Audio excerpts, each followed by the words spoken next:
que ponto chegamos?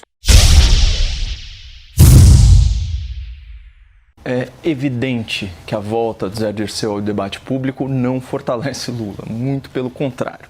Quando mais de 80% dos presos votam em Lula para presidente, isso o enfraquece. Quando os terroristas do Hamas celebram a eleição do Lula, isso o enfraquece. Quando o ditador assassino da Venezuela escancara sua amizade com Lula, isso o enfraquece. E da mesma forma, seguindo essa mesma lógica, quando um criminoso reincidente, condenado a mais de 30 anos de prisão, demonstra aí enorme ascendência sobre lideranças do governo e do PT, é óbvio que isso enfraquece Lula perante a opinião pública esclarecida.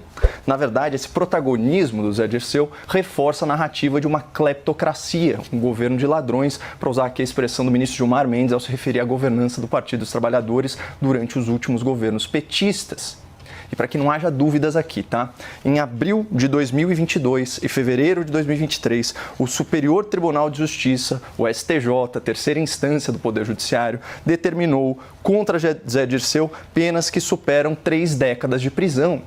Então, os crimes pelos quais o ex-presidente do PT foi condenado são corrupção passiva e ativa, lavagem de dinheiro e associação criminosa. Só que, como a nossa legislação penal é generosa, até mesmo com nossos piores delinquentes, o Zé Dirceu não está atrás das grades. Ele cumpre a sua pena em prisão domiciliar, sem monitoramento, com amplo direito de ir e vir. O Zé Dirceu é praticamente um homem livre e agora, nas suas próprias palavras, decidiu participar do debate público.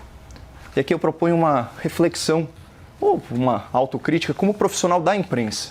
Eu sou um militante pela liberdade de expressão e, como disse o Zé, eu jamais defenderei a priori o silenciamento de uma voz. Mas será que é saudável para a democracia que a mídia dê tanto palco e tanto holofote por um criminoso contumaz condenado por crimes contra a administração pública? Bom, vamos lembrar que antes de ser sentenciado nos processos referentes ao Petrolão, o Dirceu foi condenado a mais de 10 anos de prisão pelo STF no escândalo do Mensalão.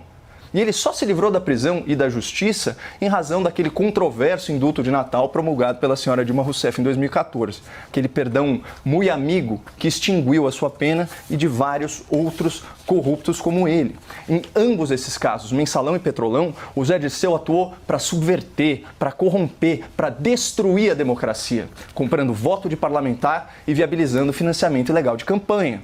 Portanto, Dirceu é um grande inimigo do Estado de Direito. É um homem disposto a subornar o Congresso e interferir em eleições. E isso não é uma opinião, pessoal. É um fato consumado e atestado pela Polícia Federal, pelo Ministério Público, pela Justiça Federal e até, vejam só, pelo STF. Então, como um homem desses pode ser tratado como uma voz legítima no debate público?